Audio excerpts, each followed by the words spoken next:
ஈரானில் சிக்கியிருந்த அமெரிக்க வீரரை வெற்றிகரமாக மீட்டுவிட்டோம் என அதிபர் ட்ரம்ப் தெரிவித்துள்ளார். அமெரிக்க வரலாற்றில் நிகழ்ந்த துணிச்சலான மீட்பு நடவடிக்கைகளில் இதுவும் ஒன்று என ட்ரம்ப் புகழாரம் சூட்டியுள்ளார். 36 மணி நேர போராட்டத்திற்கு பிறகு விமானி பத்திரமாக மீட்கப்பட்டது எப்படி?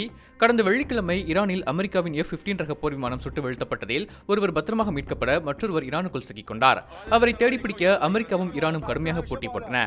விபத்திற்குள்ளான விமானத்தில் இருந்து தப்பித்த அந்த வீரர் உடனடியாக அமெரிக்க படையினரை தொடர்பு கொண்டதாகவும் தனது இருப்பிடம் குறித்த தகவலை தெரிவித்ததோடு காயங்களுடன் மலைப்பகுதியில் பதுங்கியிருந்ததாகவும் அமெரிக்க ஊடகங்கள் கூறுகின்றன. அவரது இருப்பிடத்தை துல்லியமாக அறிய அமெரிக்காவின் உளவுத்துறையான CIA-வும் களமிறங்கியது. இருப்பிடத்தை CIA உறுதி செய்த பிறகு அதிபர் ட்ரம்புக்கு தெரிவிக்கப்பட்டு உடனடியாக மீட்பு பணிகள் தொடங்கியதாக கூறப்படுகிறது. மீட்பு பணியில் நூற்றுக்கணக்கான அமெரிக்காவின் சிறப்பு படையினர், டஜன் கணக்கான விமானங்கள் மற்றும் ஹெலிகாப்டர்கள் ஈடுபட்டதாக அதிகாரிகள் தெரிவிக்கின்றனர். சிக்கிய வீரர் எதிரிகளின் பாதுகாப்பு வலயத்திற்குள் இருந்ததாகவும் நேரம் செல்ல செல்ல அவருக்கு ஆபத்து அதிகரித்ததாகவும் ட்ரம்ப் தெரிவித்துள்ளார். அமெரிக்க வீரரை ஈரானிய படையினர் நெருங்காமல் இருக்க அவர்கள் மீது வான்வழி தாக்குதல் தொடுக்கப்பட்டதாகவும் கூறப்படுகிறது. கடும் போராட்டத்திற்கு நடுவே அமெரிக்க வீரர் மீட்கப்பட்டதாகவும் அவருக்கு காயங்கள் ஏற்பட்டிருந்தாலும் விரைவில் குணமடைவார் என தெரிவிக்கப்பட்டுள்ளது. இந்த மீட்பு பணியின் போது அமெரிக்காவுக்கு எந்த பாதிப்பும் ஏற்படவில்லை என ட்ரம்ப் கூறினாலும் ட்ரோன் மற்றும் போர் விமானம் ஒன்றை சுட்டு வீழ்த்தியதாக IRGC தெரிவித்துள்ளது.